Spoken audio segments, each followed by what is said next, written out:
Hey everyone, hope all is well. Okay, let's try it again. So this here video is about an inheritance. Um, an article on Market Watch. It says, from the moneyest. I'm now clean and sober. My late father left me 25% of his estate and my wealthy brother 75%. My brother died 10 months later. Should I ask his son for his share? What do y'all think? So the person obviously has an abuse problem. Um, so the late father left 25% to this person and 75% to the wealthy brother. Let's continue with the article. I want to know what you guys think. Dear Quentin, my brother recently passed away 10 months after our father died. To my bewilderment, our dad left 75% of his estate to my brother and 25% to me. Since my dad's passing, I've turned my life completely around and I'm now clean and sober. My dad was my best friend. I spent every day with him. We had a wonderful relationship, and he did help me financially over the years. Because I turned my life around, my brother and I made plans for the future. I sold my home in California, and after 6 months, when I completed my recovery program, my 8-year-old daughter and I planned to move to Arizona to be with my brother. The plan was to use the 25% for a down payment on a home for myself and my daughter. My brother had 2 children, and my nephew will be handling all of his finances, which is a lot, as he did very well for himself.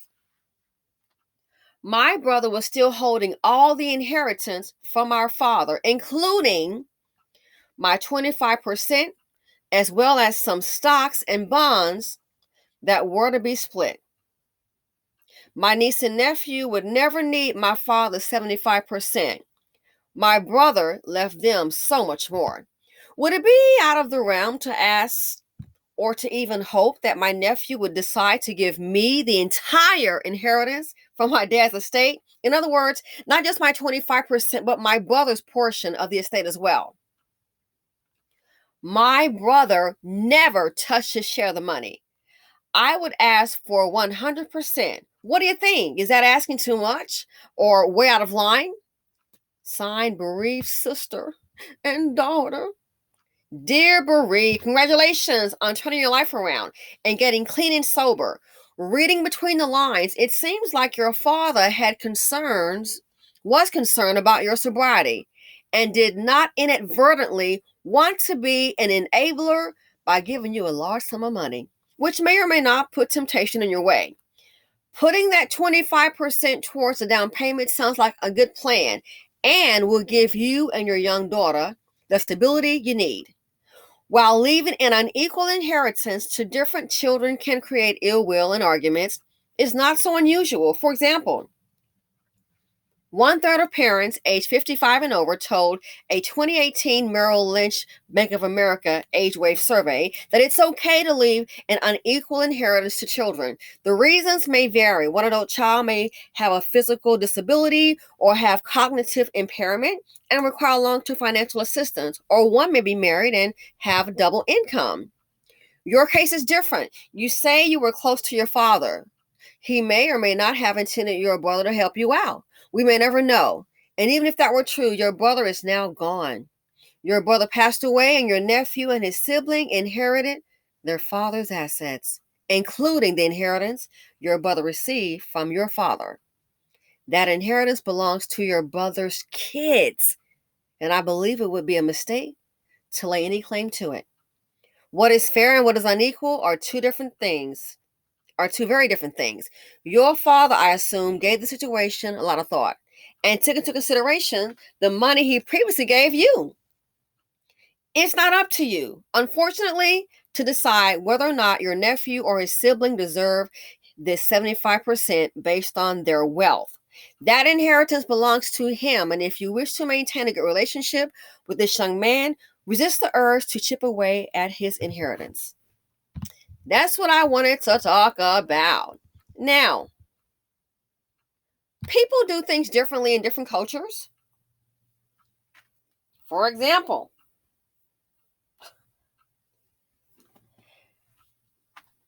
In the BC, typically, to be honest, in most cases, there's not an inheritance, not one of significance. Okay? But I've noticed in a few circumstances where there is an inheritance, it's not uncommon in the BC, and especially if you've got Meemaw in control.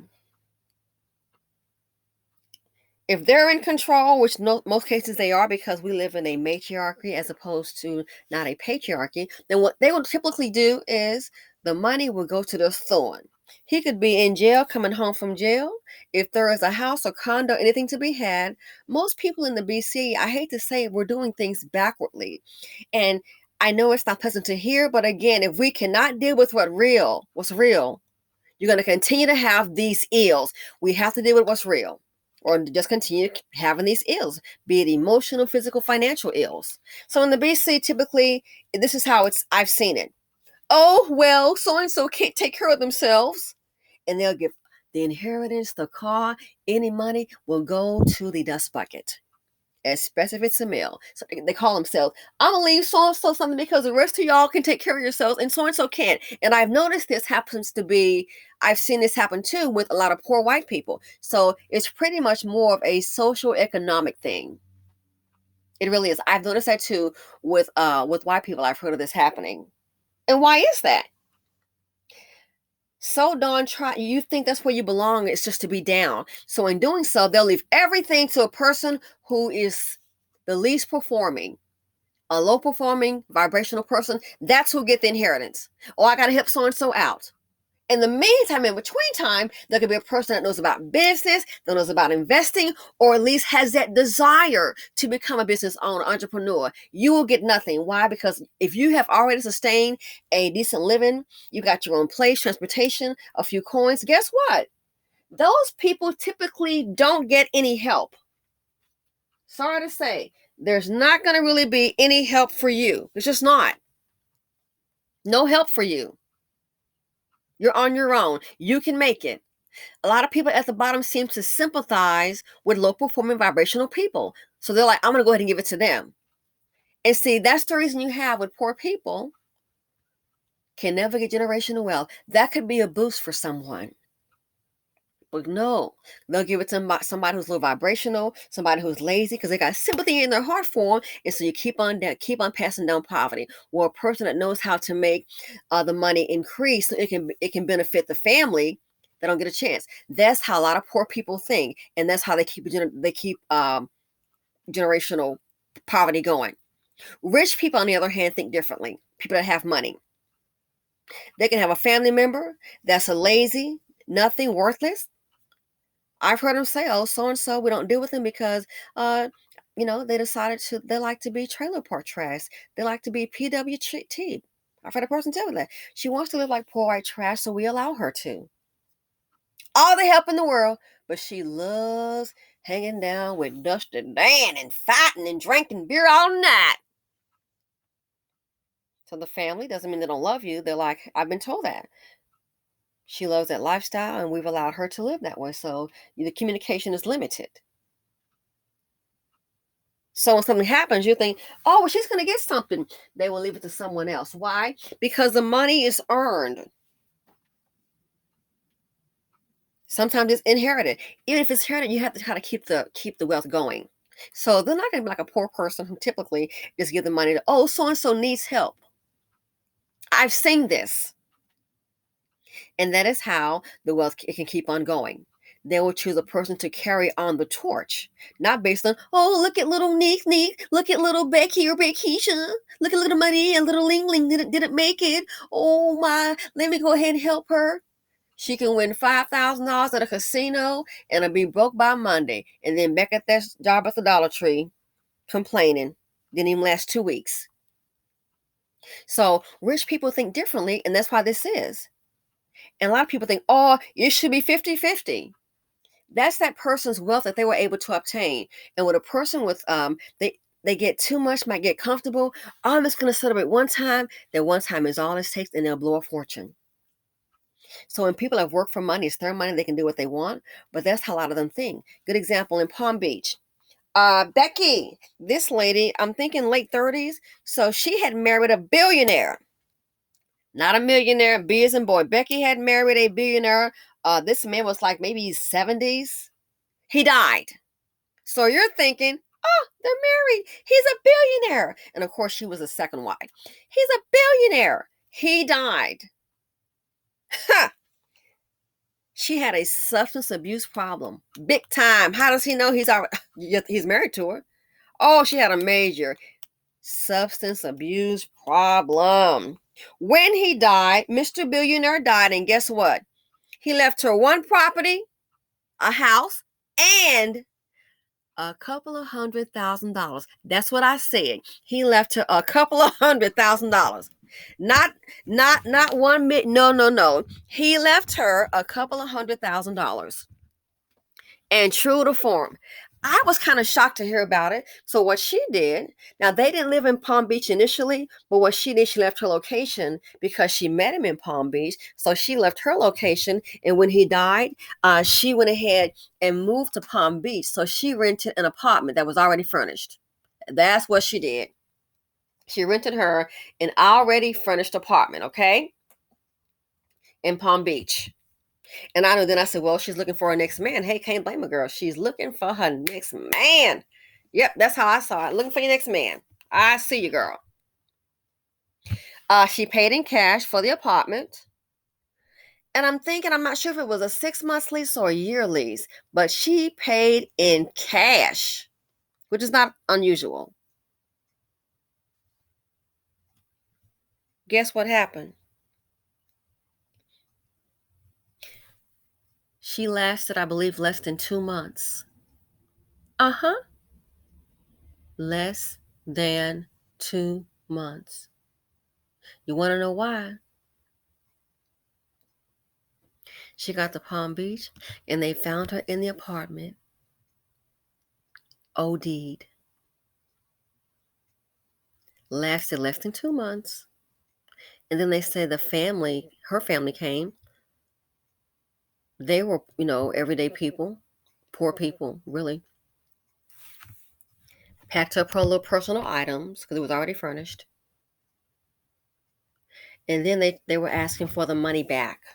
Oh, can we get the money back? No, you can't get the money back because it's already been leased out. There's no getting the money back. But there's no getting the money back. Okay? She signed a contract. Even though she's deceased, she signed the contract. She's already paid. There's not going to be any contact the owner because this part an apartment, it was a lease that they owned. There's not going to be any contact the owner and give a sad story. Honey, look where you are. Sad stories don't count. They're not going to have a bleeding heart and say, oh, how horrible, and get the money back. It didn't work. He only left her a couple of $100,000. OD'd. That right there tells you why. Because he already knew through experience. Give her a whole bunch of money, Papa would have died faster. He left the money to his children. And I was surprised they even said left some money to some charities. The charities got more than she did. I was surprised. And I didn't find this out till recently. I knew about this before, but someone had mentioned all about some charities. I was like, yeah, I do remember hearing about that. So yeah, so the charities, I guess, got more money than what she did. Because he already knew what she would do with the money. So this here, it shows you a different mindset. A way, totally different mindset. And that's why the father made this decision because guess what? He was a businessman. And it shows you the behavior of people. Man wasn't, again, the behavior of people. So a lot of people don't understand why he would do that. Oh, it should be 50-50. No. When people work hard for something, they respect the hard work and of others. Just give somebody that kind of money, they'll just squander it. And so if it's their money, they've worked hard for it, they understand the dedication, the hours that went into it. And that's why the father made this decision. So the same thing like in the hood. I thought about it, man. If this was this right here in our community, the money would more than likely, I guarantee you, go to somebody who's low performing. Always, because that's the difference in people that may have money. They understand how money works, and those who just hate, they don't have any, and they just see things. Oh no, we're gonna pull so and so up, and what will so and so do? Will it be a legacy or a tragedy? A legacy or a tragedy.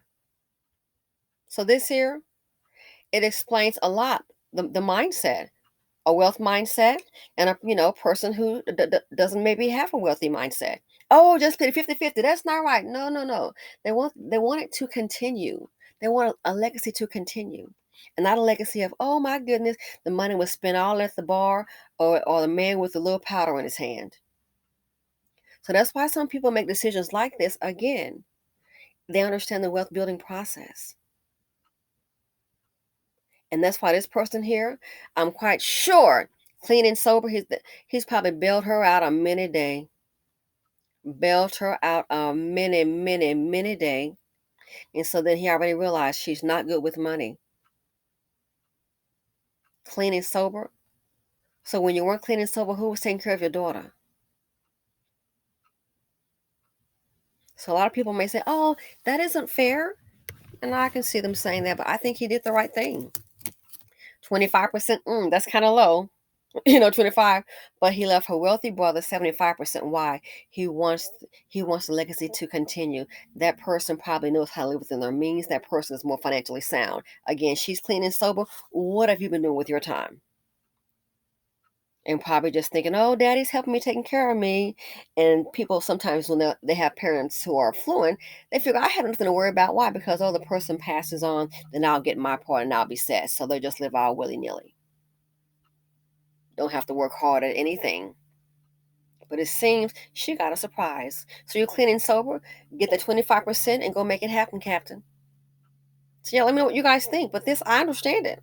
Most will say, oh, they should split it 50-50. I disagree. I disagree. This man here, I think he did the right thing. Because I'm sure she'd been in his pockets while he was alive. So anyway, let me know what you think. Feel free to comment, like, subscribe, and share. Simply Said her on YouTube, and I'm out.